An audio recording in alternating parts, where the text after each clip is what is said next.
seems to me, want to play, but they will go on trying because Trump is absolutely committed to it.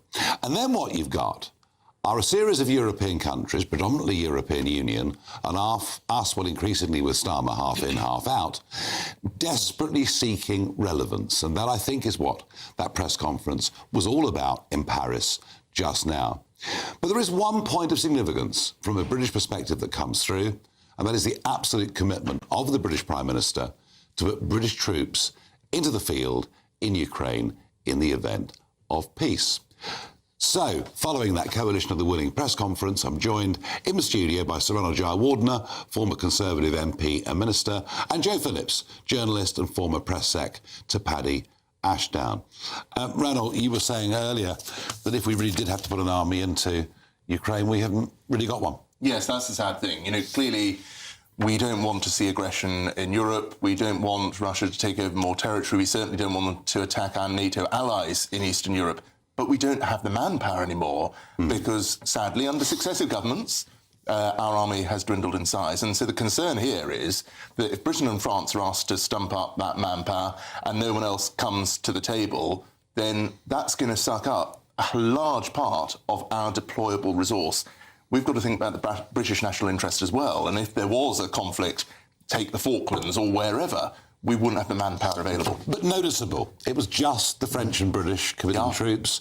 I didn't see any other European country there on the stage. No sign of Giorgia Meloni, the German leader Merz, babbling on but making no real promises. Isn't the real truth that actually the real battle is to get a peace deal? We're not even part of that. So, yeah, absolutely, you know, the peace deal is going to be key, and it has to be guaranteed by the United States because they're the only power with the resources to actually guarantee it. But you know, there may be other European allies. Let's be positive. There may be other European allies willing to contribute to this, perhaps the Poles, perhaps others. Let's see what happens. But, you know, to say that it will be just Britain and France, which is what that press conference said, that's not sustainable. And on the peace, Joe, I mean, Europe's irrelevant in this.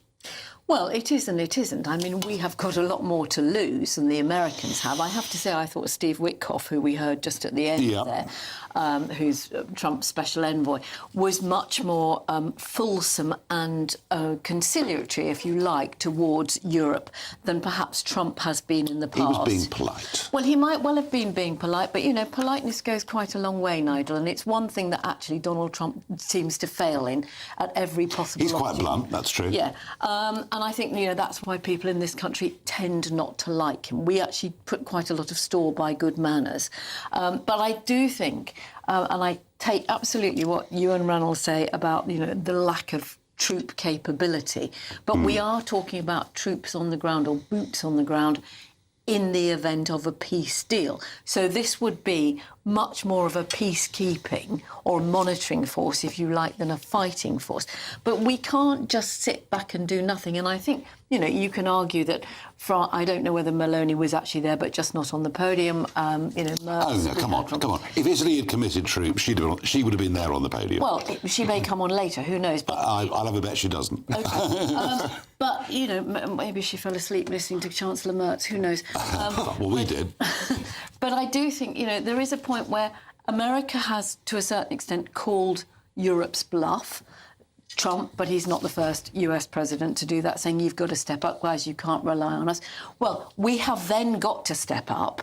It is not very becoming then to go, well, we couldn't do it anyway. We've either got to step up and play the game, or we just go, no, we can't do anything about America. But it's all dependent on a peace deal being struck, which we have nothing and no say in whatsoever. I'm joined down the line by Michael Knowles, host of the Michael Knowles Show on the very successful American Daily Wire. Michael, good afternoon. Thank you for joining us.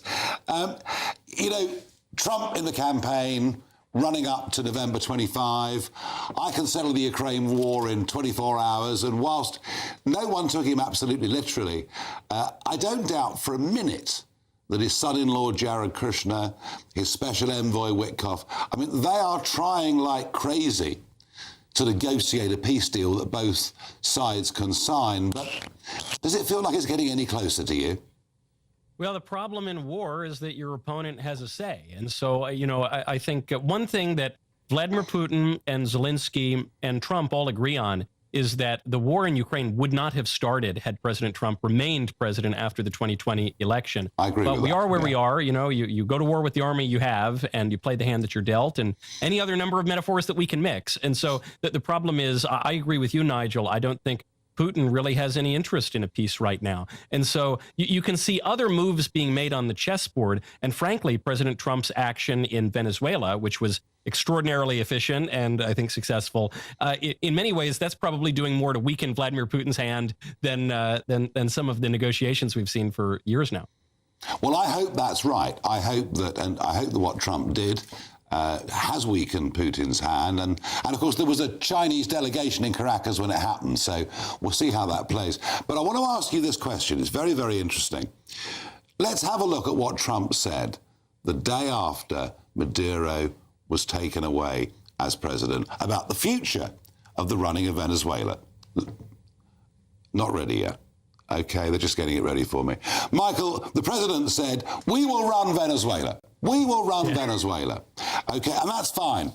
And then the next day, the acting president, the vice, Delcy Rodriguez, who has stepped up. Okay, we can now watch Trump saying this. We're going to run the country until such time as we can do a safe, proper, and judicious transition. So we don't want to be involved with having somebody else get in, and we have the same situation that we had for the last long period of years.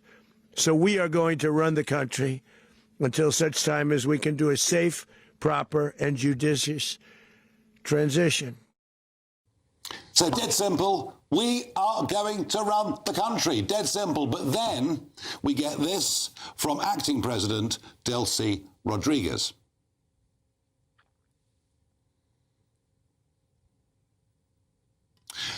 Who says, we invite the US government to collaborate with us on an agenda of cooperation orientated towards shared development within the framework of international law to strengthen lasting community coexistence. So, Michael Knowles, let me ask you, who is going to be running Venezuela? I'm confused. Well, I don't think that the acting president of Venezuela invited those 150 American airplanes in to snatch out Maduro in the span of 88 minutes. So she can talk a good game about how she's running things. And obviously, the president doesn't want there to be some collapse of government and civil unrest. I think they've managed this transition very beautifully. But Trump was clear in an interview that followed up, and he said, look, I trust that Delcy will do a good job, because if not, she's going to end up worse than Maduro. So I suspect she will stay in line and hopefully maintain some order in the country. Meanwhile, obviously, the final say is going to go to President Trump and poor Marco Rubio, who at this point has, I think, 15 jobs in the U.S. government and is single-handedly keeping the unemployment rate down because of the average employment. He's doing his own part. But the U.S. is guaranteeing it, no question. Yeah, military power is one thing. Administrative power and structure is quite another. Just stay with me, please, if you would. I want to have a quick chat with my panel. Two big differences there. One, the military operation, incredibly successful, stunning. Yeah. The planning must have been meticulous. But I'm finding it difficult to work out who's going to run Venezuela. Well, and wouldn't the sensible thing to do, if you thought Maduro was an absolute, shouldn't be in power, that he stole the election, you bring back the opposition leader who won the Nobel Prize and dedicated it to Donald Trump. Now, that's the obvious thing. She's living in Spain now, isn't she, in exile? So why put in, Maduro's number two, who clearly is not going to play ball? You bring back the opposition leader, because at least that way you give Trump, who's really only after Venezuelan oil and business interests, but you give him the cloak of restoring democracy. I struggle. I'm going to come back to Michael Knowles on that point in a moment. Your thoughts on it, Ronald? Yeah, I mean, look, clearly whenever you take action like this, you've got to have an end game in mind. And obviously events unfold and things might change, but there needs to be some sort of exit strategy, unless he is serious about, for the long run, acting as an imperial power. And I don't think that's where he wants to be. No. So he needs to have an end game, he needs to have an exit strategy, and he needs to set that out pretty quickly. Michael Knowles, two thoughts on the comments that have just been made by my panel. The first, we all assumed that the Nobel Peace Prize winning opposition leader would be Trump's favoured pick. None of it. That came as a surprise. And secondly, let me ask you, the MAGA crowd are very, very nervous of American overseas involvement. You know, during Trump's first term, there was a hit on Syria. We had the Iran hit. They can take hit-and-run raids. But is the MAGA base going to split over this if this turns into a long-term game? I don't think the MAGA base is going to split. Importantly, Venezuela's not overseas. You can get down there by land. And I actually think this is a meaningful distinction because President Trump, you know, he wants to avoid the errors of the Bush era where we had these endless wars, far-flung, ignoring interests that were closer to home. So even the foreign policy realists, even the people who want more constraint, they recognize the Monroe Doctrine has been U.S. foreign policy for over 200 years. We have intervened in Latin American regimes dozens of times over history. And I actually think it was quite wise of President Trump not to totally upend the regime in Venezuela. You know, this is not spreading Madisonian democracy all over the world. According to the reporting today, the Nobel Prize winner, Maria Cachado, simply didn't have a persuasive plan to run Venezuela. And so President Trump, I think, erred on the side of caution. He reportedly was impressed by the acting president's ability to keep oil coming out even amid U.S. sanctions. And so, you know, there's an idea here that we're going to circumscribe the revolution, not allow this to delve into civil unrest, and just make sure that our own backyard is orderly. I think somehow he's managed to pacify both the neocons and the non-interventionists. It's a stroke of brilliance, I think. There we are. Michael Knowles, thank you very much indeed. A stroke of brilliance, says Michael Knowles. Well, we will see where this ends up. What would be a disaster is if it went on for years. Oh, yeah. And, you know, there's huge history for lots of countries with involvements and incursions thinking that it's not going to last very long. Lasting rather longer than was initially thought. I think there are still American troops in South Korea. Oh, 25,000 of them in South Korea. Yeah, up towards the parallel. I know, amazing.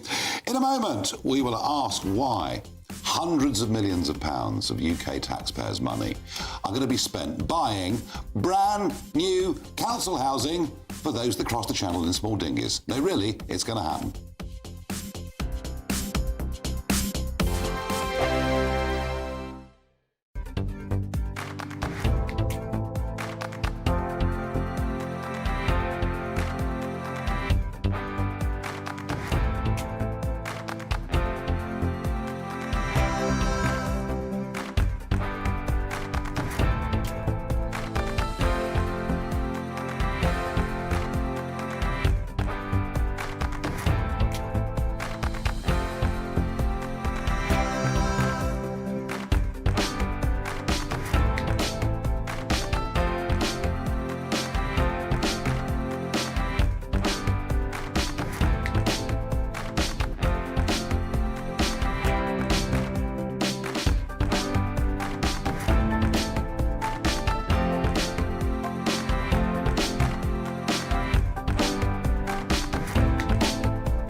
Mornings don't have to be tiresome, especially if you have the right company.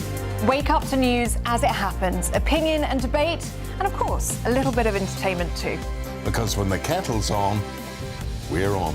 That's Breakfast on GB News, a show worth waking up for. Every morning from 6 a.m. Only on the People's Channel, Britain's news channel. We'll spread the news, you spread the word. From the school run to the home run, watch a new show for all of Britain. He can say whatever he wants. A straight-talking show where all voices are heard.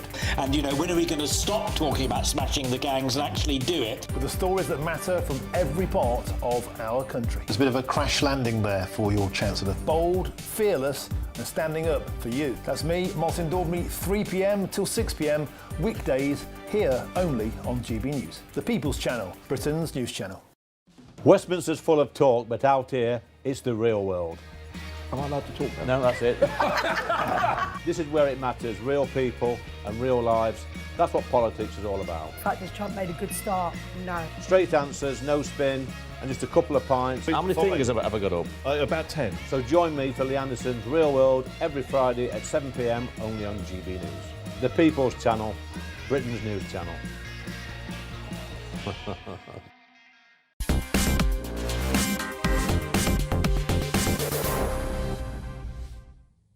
Well, the new year is here, and the first boats arrived, well, first boat, actually, it was singular, arrived yesterday across the English Channel into Dover Harbour. We have some exclusive footage of that. But it's quite interesting. We're only 200 away now. We're only 200 people away from Keir Starmer being the Prime Minister under whom the most people have crossed the English Channel. So I think very soon we will be calling these the Starmer boats and doing that in every way. But here's the funny thing, and this might surprise you. Of all the people claiming asylum in Britain, only 40% come by small boat. Some of the others come in the back of lorries. Have a look at this advert put out on TikTok saying to people, just follow these drills. This is how easy it is to get to the UK. Now, personally, I have to say, I'm not sure I'd be all that keen on running along and jumping on a lorry, but then maybe if I was 18 and fit, I wouldn't find it very, very difficult. So you've got people coming to Britain on the back of lorries. The biggest problem is people who come from Pakistan and elsewhere on a visa and then overstay the visa and claim asylum. But either way, we have a massive, massive problem. And a government that is committed to reducing the numbers in hotels, even though there are more in hotels today than there were when they won power on the 4th of July last year. And now the latest scheme is they are going to spend a couple of $100 million plus on buying up brand new council homes to house people who just cross the English Channel or come on the back of a lorry. Brighton and Hove, Hackney, Peterborough and Thanet have all agreed to be part of this. This is the sort of story that I think when it gets out to the British public leads to a sense of total unfairness at every level in terms of what's going on, given there are 1.3 million people in Britain currently on the social housing waiting list. I'm joined by John Davis, Tory shadow leader of Thanet District Council. John, I bet there are plenty of people in Thanet who will say, you know, my son has got a 3-year-old kid. They've been desperate to get on the council housing list. They've been waiting for years. How can it be that brand new properties are being used who come in through the port of Dover just down the road? Do you know what, Nigel? We don't always agree on everything, but on this, I'm not going to take your bet because you're absolutely right. And I think this is a failure of our commit, or you know, those responsible have a commitment to the community.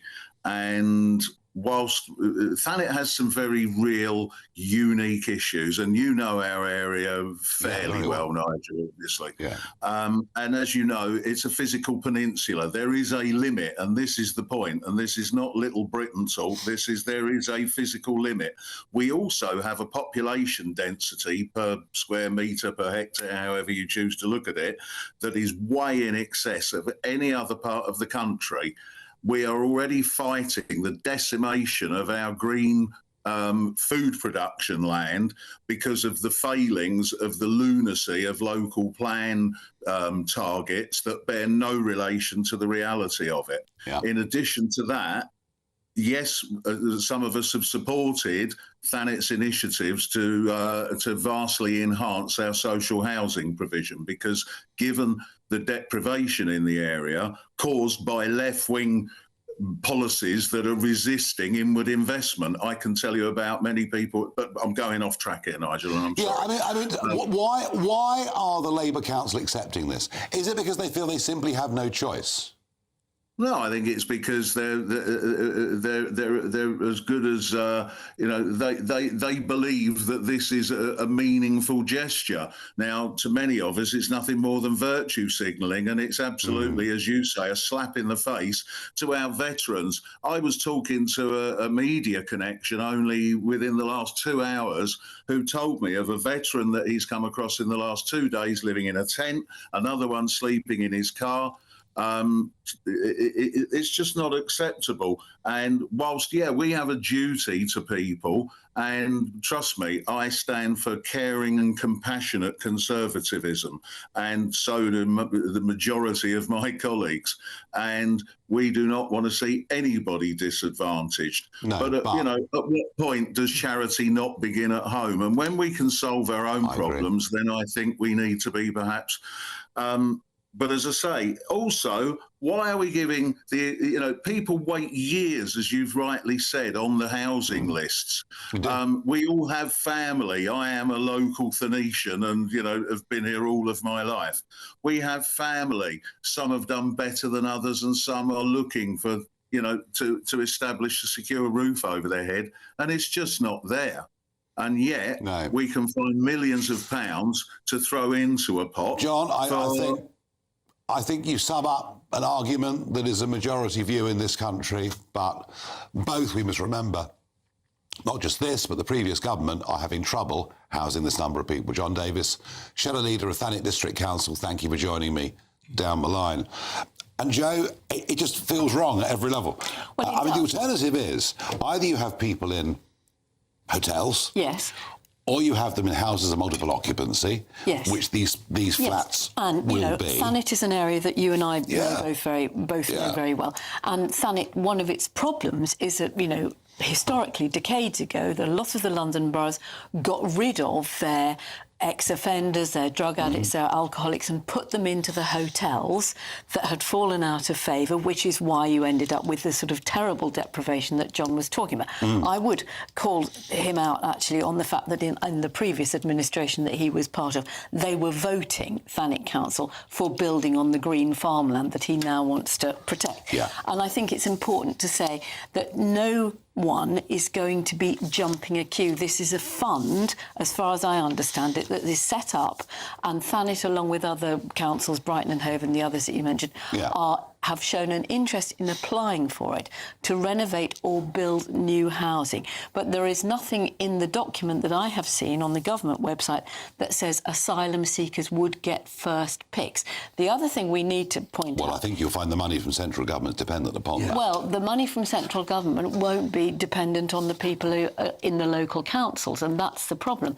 But if you've got... The other thing you've got to look at is the absolutely unbelievable cost to the taxpayer that has gone in to the profits and shareholders of people who are the private contractors. Yeah, we know who they are. If we name them, we'll get sued. But well, yes, I know. I don't really care. But frankly, whether it is the big service companies making billions out of illegal immigration, or whether it's individual private, landlords leasing out houses and putting 15 people in, or whether it's taxpayers' money buying new council house accommodation, whichever way we cut it, Ranel, I'm actually amazed people aren't even angrier about this. Yeah, so the solution, we've talked about this before, I think, is to actually use some redundant military sites. So we've just talked about how the military has dwindled in the years gone by, and there's a lot of surplus land that could be used better. But I think Labour here, and this is where the loony left councils are now taking back this country over again, just as they did in the 80s.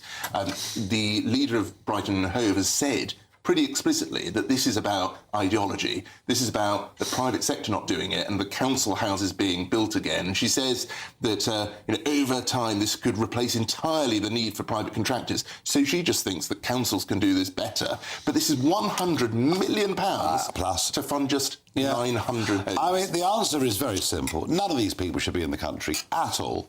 They should all be deported. And the powers exist for that, don't they now? We discovered this. Well, in theory. Yes, they've been used. Once. I'm going to say, well, I'll tell you what, on that point of deportations, one of the big stories that broke over the Christmas, New Year period, and it was on Boxing Day, actually, that we learnt that the man who'd been imprisoned in Egypt for the best part of the last decade. El Fattah was in fact coming to the United Kingdom, and a Boxing Day post from the Prime Minister saying how joyful he was that this man was coming here. And then quickly we discovered a whole series of tweets that show he literally hates everything about our civilization and supports, frankly, terrorist activities. In a moment we debate, why is he still here? And why have politicians of both countries been so keen to get him here?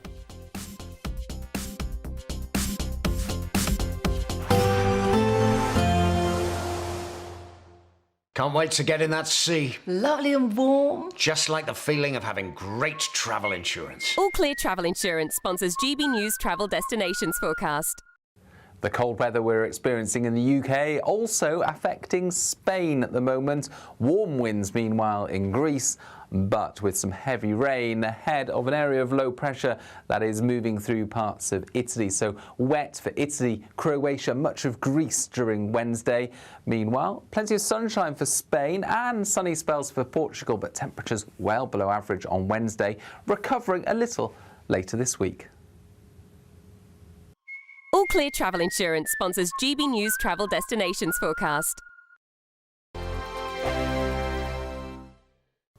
Good evening. It's time for your GB News weather forecast coming to you from the Met Office. The cold weather continues as we go through the next 24 hours, and there's also some wet, wintry weather around, but actually a lot of the rain across England and Wales at the moment, that is going to push its way southeastwards, and it's going to clear through as we go through the rest of today and overnight. So some outbreaks of rain, maybe some sleet, some hill snow for a time, but then turning drier and clearer across many parts of England, Wales and also Northern Ireland. Scotland, though, it's a different story. Snow continuing to pile in, particularly across northern parts. Snow building up further as we go through the rest of today and tomorrow. It is going to be a cold night, not quite as cold as some recent nights, but with clear skies following the rain. Well, it is again going to be frosty and icy in places. A few showers to watch out for as well as we go through the early hours of tomorrow morning and through tomorrow morning itself across parts of Wales, central England. There could be a few showers and these could be a bit wintry at times. Elsewhere, lots of bright sunny weather, but like I said, some ice to watch out for and some harsh frost in places as well. Across the northern and central parts of Scotland, cloudier here, but continuing with that snow, which is why those snow amounts are going to continue to build up as we go through tomorrow as well. Also worth noting that it is going to be windy towards the northeast of the UK, windier than today, and that's going to add to the cold feel, which is going to make it feel pretty chilly indeed, despite the fact that for many there'll be a lot of dry, sunny weather around as we go through the bulk of tomorrow. Temperatures still a little bit below average for the time of year, touch up on today, but factor in those strong gusty winds. Then as we go into Thursday, our attention turns to an area of low pressure which has been named Storm Goretti by the French Met Service. It's going to bring some wet and very windy weather to parts of the south and southwest, and then as we go through later Thursday and into Friday, well, it's likely to bring some significant and disruptive snow, particularly to central parts of the UK. We're staying up to date with the warnings. Bye-bye. You want to know what's really going on in the corridors of power? Labour don't know what to do with you half the time, and that makes you quite lethal in the chamber. Get behind the headlines with Chopper's Political Podcast. Join me, Christopher Hope, as I sit down with the great and the good of British politics. We'll see where this ruling takes us. These are the stories shaping our nation. Chopper's Political Podcast, available now on all platforms. Listen in and stay ahead. Decisions made in Washington aren't just shaping America, they're shaping Britain too. From migration to global security, from crime to health. Whatever happens in the White House today will be felt in your town or city tomorrow. That's why The Late Show is live from Washington, D.C. Cutting through the politics to show you what it all means for Britain. The Late Show live every night at midnight. Only on GB News, Britain's news channel.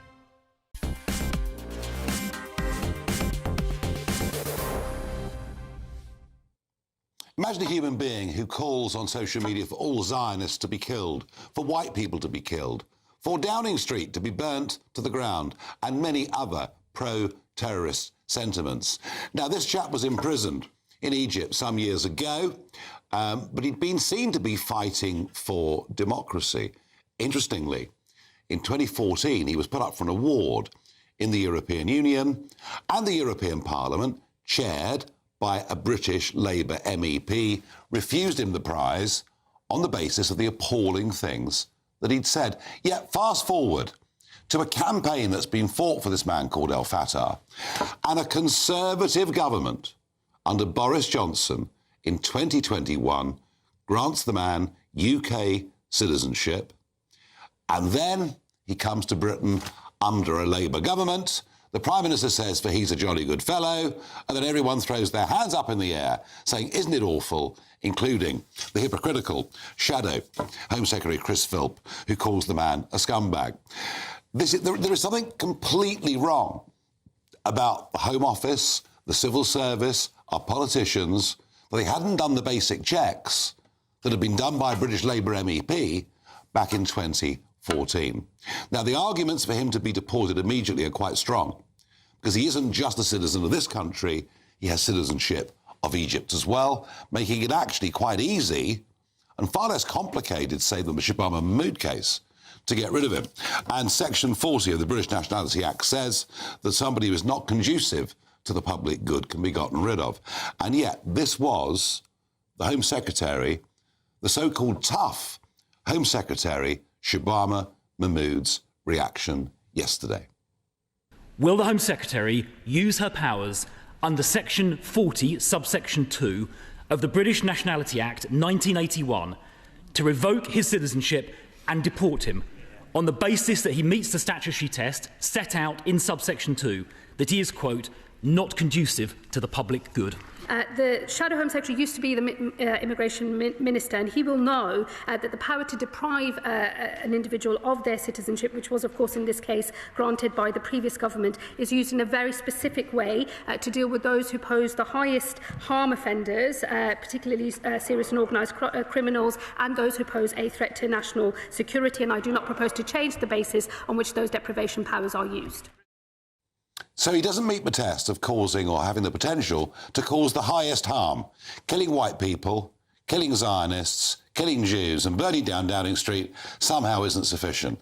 This is all because, Joe, they know that if they attempt to deport this chap, there'll be a human rights case brought against it, and it'll be tied up in the courts for years. Well, I'm glad you said that Chris Philp is a hypocrite. Oh, that's a very polite word. Yes, well, quite. But I think, Shabana Mahmood answered the question very well.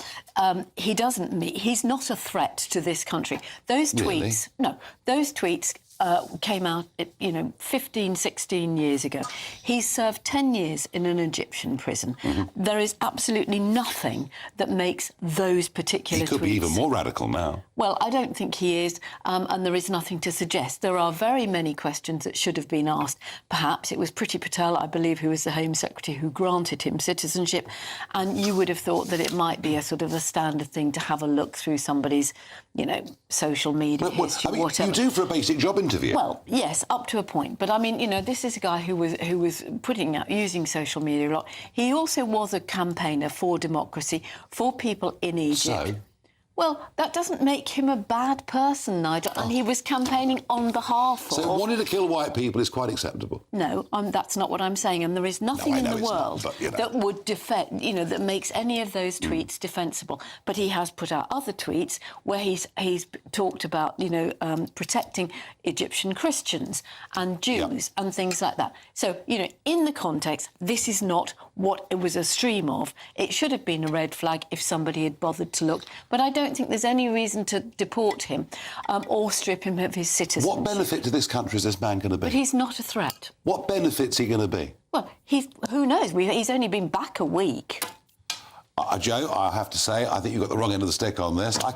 What benefit is this man going to be to us, Ranald? None. Or it appears none.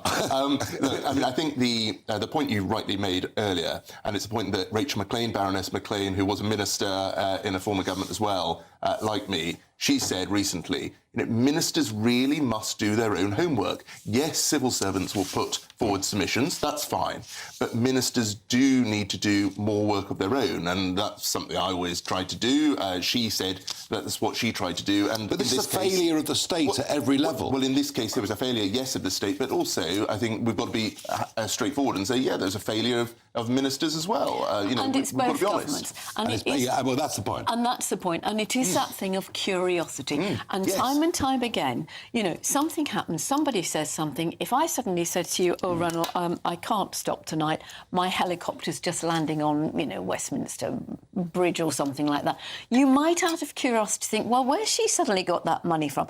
And there is a lack of curiosity, whether it's about ministers having second homes, whether it's about people doing second jobs, whether it's about people using social media to say things that are abhorrent and disgusting to many people, or people lying about their CVs.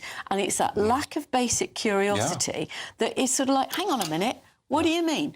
And that doesn't require, 39 meetings, a committee, subsection 4, and, a team of civil servants. I still think it's extraordinary. I have to say, as for this Philp character, at least Jenrick, who was at one point an immigration minister, at least he said, I'm ashamed of what we did.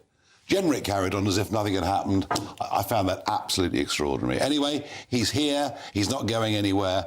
That's the kind of mess we're in. Let's give him a chance. He might... I don't want him here under any circumstances. And actually, interestingly... Any circumstances. The Home Secretary is not using what the law says. The law says, as you said, conducive to the public good. It's nothing to do whether he's a threat or not. No. He's got another citizenship. That means the test is and very she's different. raised the bar to harm. Absolutely. Yeah, I know.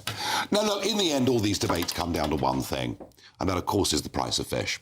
So the What the Farage moment for today is a bluefin tuna, a 234-kilogram bluefin tuna, going into the market in Tokyo, selling for a record-breaking sum of 2.4 million quid. Now, I know a fair bit about bluefin, and as some regular watchers of this show will know, they come to Cornwall now every single year.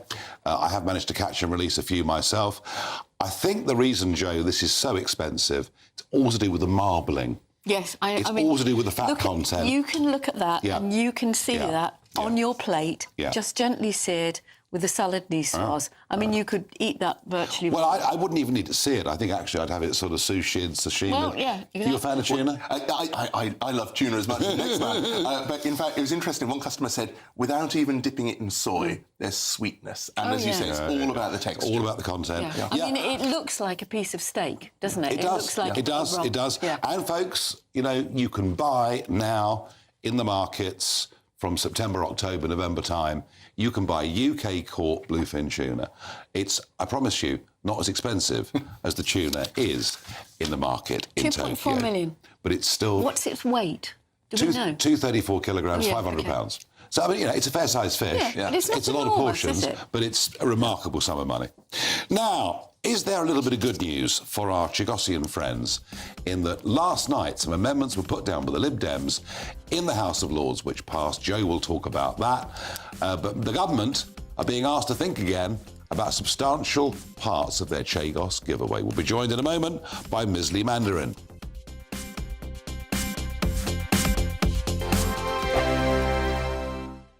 No matter the state it's in, this is our nation. Join me, Jacob Rees-Mogg, for a genuine, honest discussion on where we have been, where we are going, and where we are with the people who set the direction. Tune in to State of the Nation every Monday to Thursday, 8 to 9 o'clock. Only on GB News. Bold. They are under no illusion. Ray. Are you a human trafficker? Boundless.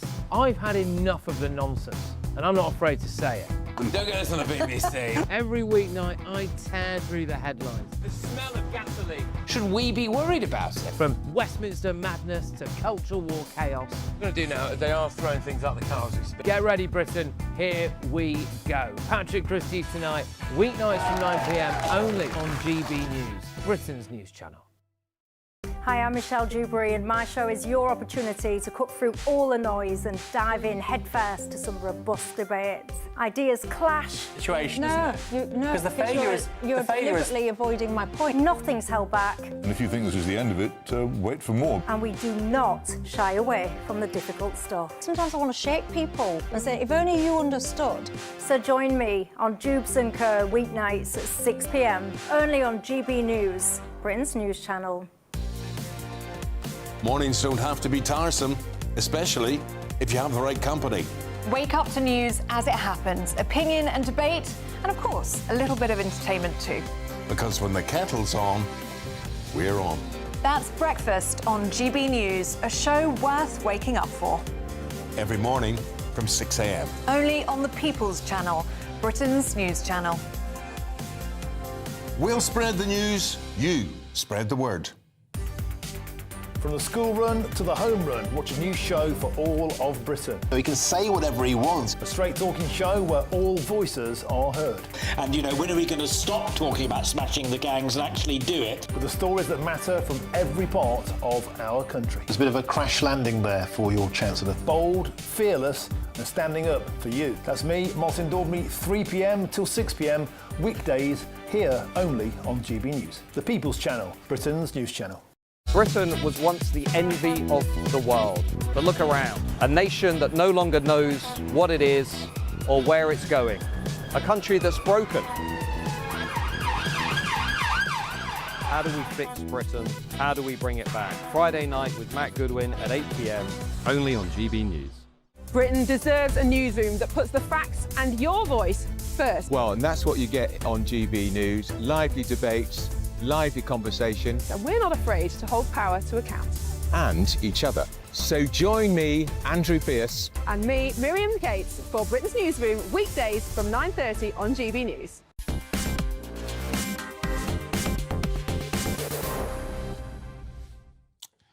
Well, the Chagosian people have been getting themselves organised over the course of the last few months. Have a look at this clip. In the presence of our elders, our mothers, our youth, and our unborn generations, we declare the formation of the Chagosian government in exile. I'm joined by the interim First Minister of the Chagos Islands government in exile, Ms. Lee Mandarin, and friend of this programme. Good evening. Are people recognising what you've done or laughing at you, or how's it going? Like I said, thank you for having me, Nigel, on your show, and hello to every GBNews viewers. They used to laugh at us, but look at me now. We're here for a fight. That's your words. Yeah, absolutely. Yeah? So we in a very, very dangerous waters right now.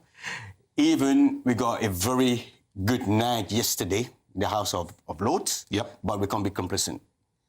So with this government... So the United Nations, before Christmas, gave some encouragement that your voice had not been listened to under the UN Charter. And panel, House of Lords last night, how significant were these votes? Well, I think this is really significant, and you may disagree, Ms. Lee, but I think this gives the government the perfect opportunity to say, right, step back. I mean, they've come from across the floor, but there are two things that the Lib Dems with. One is an amendment proposing that the Chagosians in the UK have a referendum on the deal, which doesn't seem that hard to do. Yep. I don't know how many Chagosians there are in the UK, but it wouldn't be that difficult to organise. They also propose that Parliament be given oversight of spending linked to the treaty, which would allow MPs to stop payments to Mauritius if it breaches the terms of the deal. There are other things here that weren't put by the Lib Dems but were basically supported. Now, that's quite sensible too, if we think about it. Because, I mean, although I loathe the whole deal, but when you think about the deal we did with Hong Kong, over Hong Kong, China broke it.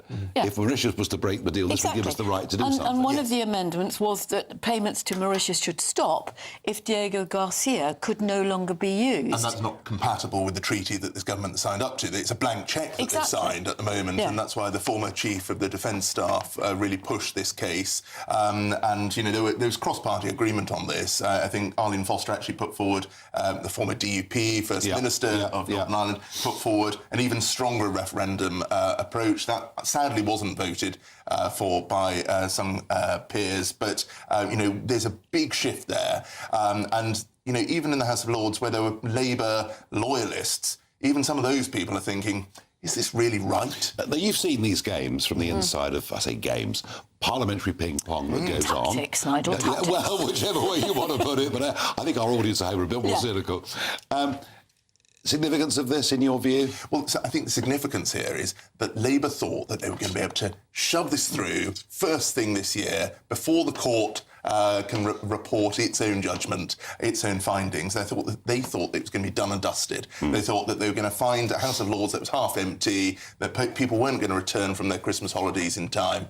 and it's scuppered their plans. So, yes, Labour MPs will most probably send it back, but the Lords can keep going like this. But it also this is not in a manifesto. But it gives There's no requirement. And it gives the government the absolutely perfect opportunity to say, all right, no, we've listened.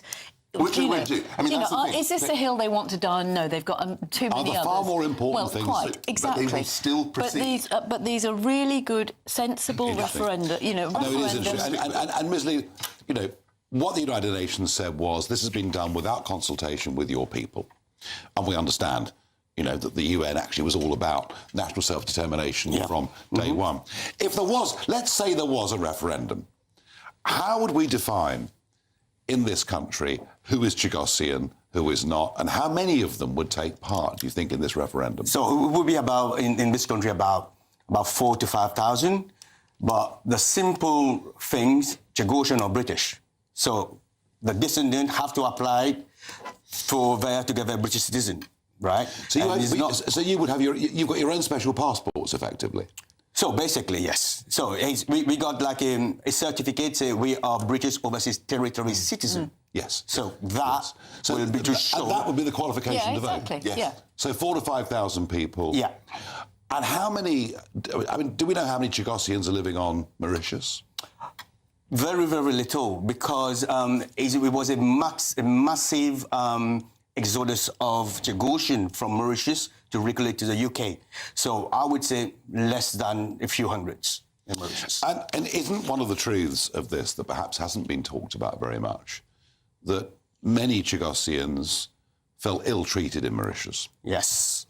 Not even in Mauritius, but earlier in this program, we got the former Foreign Office Labour ministers saying like, Chagosian don't get their story right, which is Bill Ramon. This is utterly disrespectful towards me.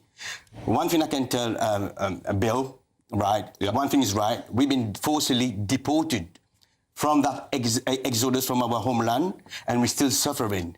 But it seems like some people in the Labour Party is taking advantage of people who's already suffering. But that some people in the Labour Party now are beginning to have second thoughts. They are. Was the point we're getting. Beginning. Well, all I can say about your campaign is I think you've got a lot of sympathy on your side, certainly from GBNews. Yes. Well, but also I think what's really interesting is that the peers have given consideration to this. They're not saying, no, it's rubbish. Yeah.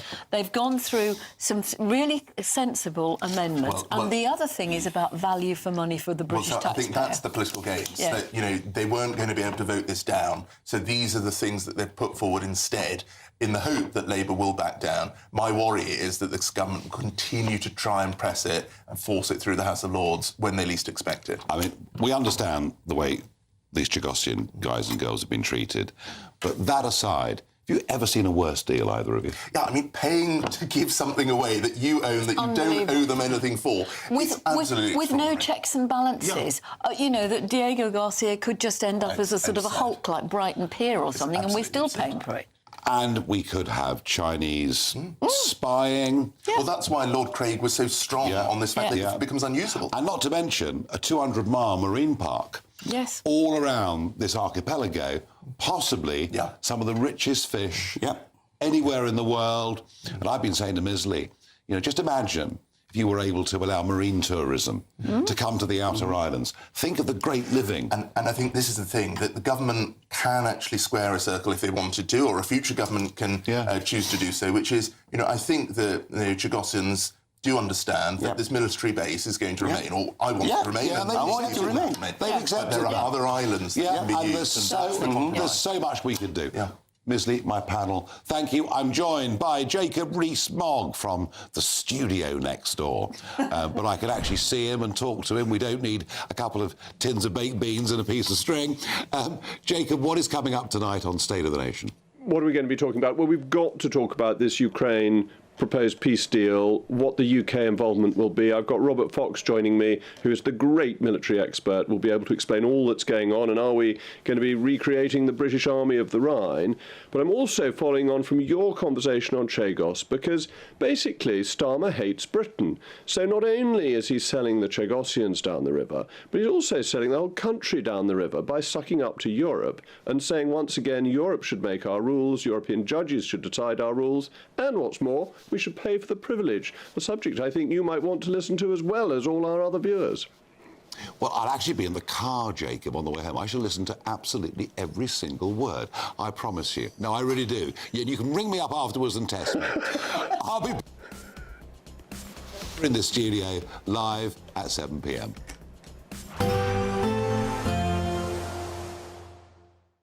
Expect warm spells with the odd rude interruption. Box Boiler sponsors the weather on GB News. Good evening. It's time for your GB News weather forecast coming to you from the Met Office. The cold weather continues as we go through the next 24 hours, and there's also some wet, wintry weather around, but actually a lot of the rain across England and Wales at the moment, that is going to push its way southeastwards, and it's going to clear through as we go through the rest of today and overnight. So some outbreaks of rain, maybe some sleet, some hill snow for a time, but then turning drier and clearer across many parts of England, Wales and also Northern Ireland. Scotland, though, it's a different story. Snow continuing to pile in, particularly across northern parts. Snow building up further as we go through the rest of today and tomorrow. It is going to be a cold night, not quite as cold as some recent nights, but with clear skies following the rain. Well, it is again going to be frosty and icy in places. A few showers to watch out for as well as we go through the early hours of tomorrow morning and through tomorrow morning itself across parts of Wales, central England. There could be a few showers, and these could be a bit wintry at times. Elsewhere, lots of bright sunny weather, but like I said, some ice to watch out for and some harsh frost in places as well. Across the northern and central parts of Scotland, cloudier here, but continuing with that snow, which is why those snow amounts are going to continue to build up as we go through tomorrow as well. Also worth noting that it is going to be windy towards the northeast of the UK, windier than today, and that's going to add to the cold feel, which is going to make it feel pretty chilly indeed, despite the fact that for many there'll be a lot of dry, sunny weather around as we go through the bulk of tomorrow. Temperatures still a little bit below average for the time of year, touch up on today, but factor in those strong gusty winds. Then as we go into Thursday, our attention turns to an area of low pressure which has been named Storm Goretti by the French Met Service. It's going to bring some wet and very windy weather to parts of the south and southwest, and then as we go through later Thursday and into Friday, well, it's likely to bring some significant and disruptive snow, particularly to central parts of the UK. We're staying up to date with the warnings. Bye-bye. Expect warm spells with the odd rude interruption. Box Boiler sponsors the weather on GB News. Hello from the Aurora Collection Resort here in Lapland. We're on an amazing Arctic adventure to celebrate our greatest cash giveaway, a simply stunning £85,000. And in 2026, we're giving you the chance to win it all. For another chance to win £85,000 cash, text cash to 63225. One entry costs £2.50 plus one standard network rate message. Or text bonus to 63225. 5 entries cost £5 plus one standard network rate message. Go to gbnews.com/win. Entries start at £2.50. Call 0903 686 3232. Calls cost £2.50 plus your network access charge. Or post your name and number to GB18 PO Box 8690 Derby DE1 9TT. UK only. Entrance must be 18 or over. Lines close at 4 p.m. on the 30th of January. The winner may be contacted live on GB News, week commencing the 9th of February 2026. Please check the closing time if listening or watching on demand. Exciting news. Every Friday, my Patrick Christie's Tonight Show is going to have a twist to it. We're welcoming some special guests. You.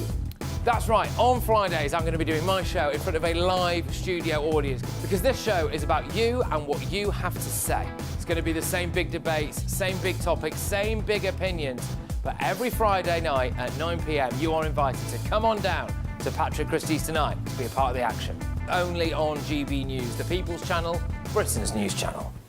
Hi, I'm Michelle Dewberry, and my show is your opportunity to cut through all the noise and dive in headfirst to some robust debates. Ideas clash. Situation, isn't it? No, because the failure is you're deliberately avoiding my point. Nothing's held back, And if you think this is the end of it, wait for more. and we do not shy away from the difficult stuff. Sometimes I want to shake people and say, if only you understood. So join me on Jubes and Kerr weeknights at 6 p.m. only on GB News, Britain's news channel.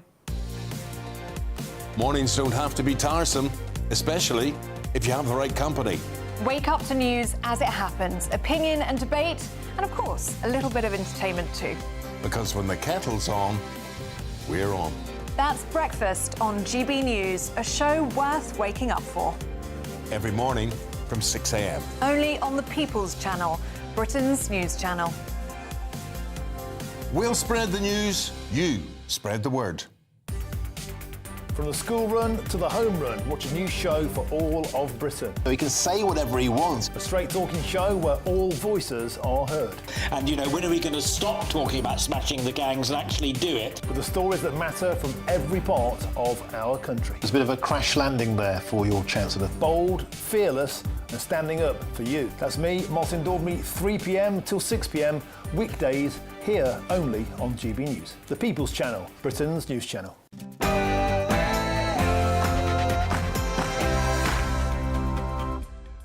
Hello, good evening. It's me, Jacob Rees-Mogg, on State of the Nation tonight. Alongside President Zelensky and President Macron, we went even further today.